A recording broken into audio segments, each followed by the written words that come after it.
मुख्यमंत्री हेमंत सोरेन ने कहा है कि झारखंड मजदूर बहुल राज्य है। यहाँ के मजदूर देश के विभिन्न इलाकों में अपने कार्य की बदौलत विकास में योगदान दे रहे हैं। यहाँ के मजदूर देश की अर्थव्यवस्था का चक्का बन चुके हैं। यही वजह है कि अनलॉक लागू होने के बाद उन्हीं मजदूरों को आग्रह कर हवाई जहाज से वे ले जा रहे हैं। लेकिन दुख की बात यह भी है कि लॉकडाउन में इन्हीं मजदूरों को उनकी बेबसी पर उन्होंने छोड़ दिया था। लेकिन हमारी सरकार ने इन प्रवासी मजदूरों को हवाई जहाज और ट्रेन से वापस लाने का काम किया।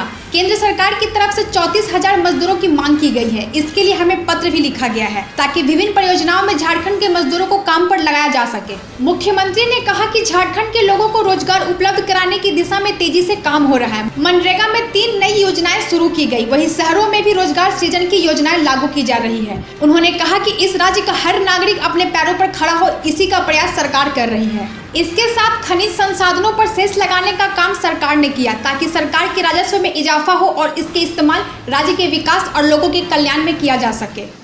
इन सब क्षेत्रों से ही पूरे देश में लोग देश की अर्थव्यवस्था का चक्का घुमाने में का काम करते हैं।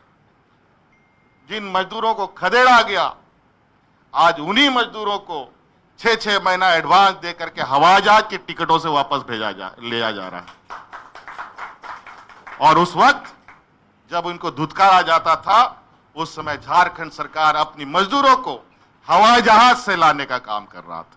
त्रिपुरा सरकार ने भारत सरकार को चिट्ठी लिखी है कि उसको 35,000 मजदूर चाहिए और उसके लिए उसने झारखंड को चुना और झारखंड में दर्जनों ट्रेन लगाने की, मजदूर ट्रेन लगाने की आग्रह की है।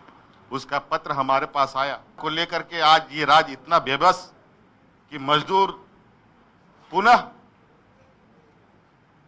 ले जाने की और जाने की तैयारी कर रहे हैं। मैं इस दिशा में बहुत तेजी से आगे काम कर रहा हूं। मैं मनरेगा के तहत 3 महत्वपूर्ण योजनाएं प्रारंभ की और अभी शहरी रोजगार भी हम लोगों ने देने की तैयारी कर दी और शहर में रोजगार नहीं मिलने पर बेरोजगारी भत्ता भी उसमें हम लोगों ने प्रावधान किया। औंधे मुंह गिरी पड़ी है।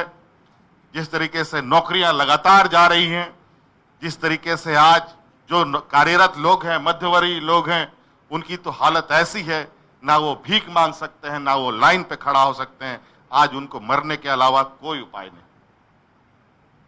आज हम संसाधन के मामले में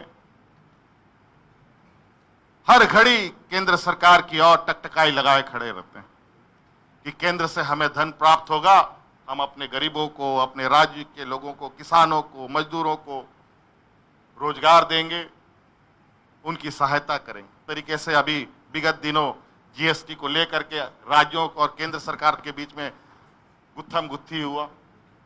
भविष्य में केंद्र कितना मदद करेगा, ये बहुत बड़ा सवाल है वाला है। जो हम फिर से इस राज्य में जितने भी खनिज संपदा है, इस कोरोना कोविड के संक्रमण को ध्यान पे रख करके हम इस राज्य के गरीब मजदूर जनता के लिए फिर से सेस लगाने का हमने कानून बनाया है। आज की जो बजटीय व्यवस्था है वो इतना भयावह है कि आप सुनकर आश्चर्य हो जाएंगे। आमदनी 98, खर्चा रुपया।